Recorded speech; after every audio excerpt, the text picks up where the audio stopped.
换盆的时候，这种棕色的毛细根，咱们用小耙子梳理。行，为啥呀？像这种棕色的毛细根，它其实已经丧失活力了，它已经老化了。如果不梳理的话，咱们周边添土，在你土质不好的情况下，这个毛细根会腐烂，那么土壤里产生一些致病菌，造成整个土球的一个腐烂。咱们用小耙子给它梳理梳理。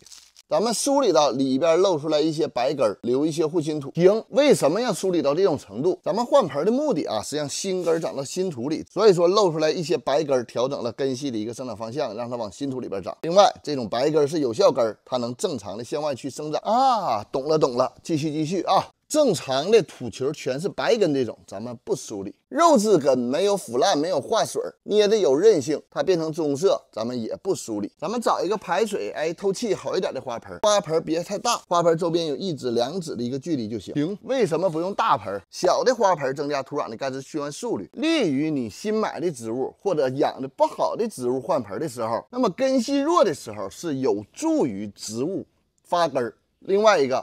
有助于咱们判断给植物浇水，因为土壤干湿循环速度快，你浇水会让你有信心啊。懂了，继续啊。咱们加底土，咱们买一盆花啊，换土的时候，你可以给它用一些好点的土，比如说咱们这个种啥火土，里边是老款的泥炭珍珠岩火山石配的，保水性比较好，让花盆里边有一个高湿度啊。另外它的排水性也比较好。如果你买到这个土不好，过细，记住我说的啊，室内养花增加土壤的排水性啊，要往土里边去加一些火山石去搅拌一下。咱们正常。 加底肥撒在盆底。行，为啥要加底肥？加底肥的作用是利用这个根系的一个向肥性，增加土壤底层当中的一个肥力的一个含量，引导根系向有肥的方向去生长。注意啊，烂根不加底肥。咱们周边去加。行，你为什么不杀菌呢？不杀菌原因，第一个，植物没有烂根，说明土壤当中的菌群比较平衡。那么第二个，任何化学合成的东西对植物它都有一些副作用，不能说我预防拉肚，我每周我吃1遍拉肚药。 啊，我给这个肠道把干，那么副作用就是干燥了，根系也一样，没有烂根。我一般情况下不杀菌。咱们的周边填土的时候要用手往里抠。行，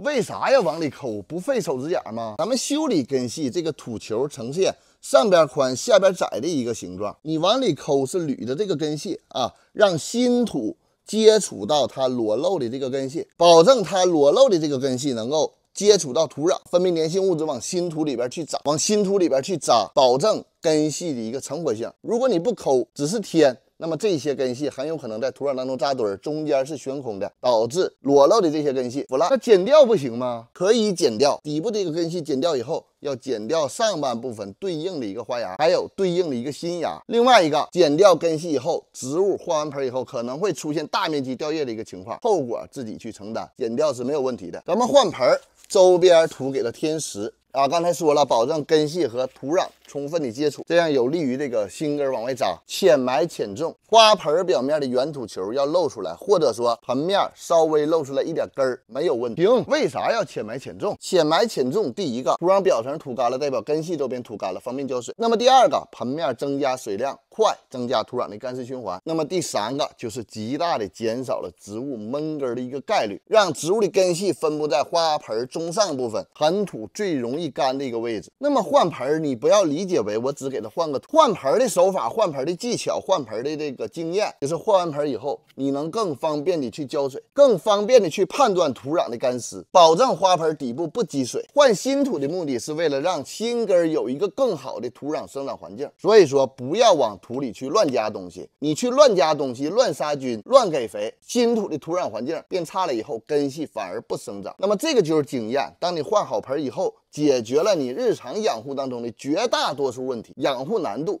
它会直线的下降。盆面加上咱们的微生物有机肥。行，为什么要加这个肥？这个肥里边氮磷钾是它的弱项，它主要的能力就是微生物繁殖起来，对植物根系刺激性的生长，侧根和毛细根同时刺激生长，安全没有副作用，加快你换盆以后植物的复盆速率。同样的，给土壤提供一个良好的微生物环境。你可以理解为某些有益菌是植物根系的一个共生体，根儿离不开菌，菌离不开根儿，因为根系会分泌一些有机物质去供养一些对它有利的一些微生物，它的分泌物刺激根系生长，它只能让土壤更好，调节土壤酸度，预防土壤板结，让土壤环境更利于根系生长，同时刺激根系生长。不像那些含有盐分特别高的一些肥，它完全发酵，安全不烧苗。懂了，继续啊！最后把水浇透透的，放在你家特别明亮的地方，理解阴凉通风处。一定要离窗户口近，阳光不直射，但是你斜面瞅，叶片是反光的，这个环境是 OK 的。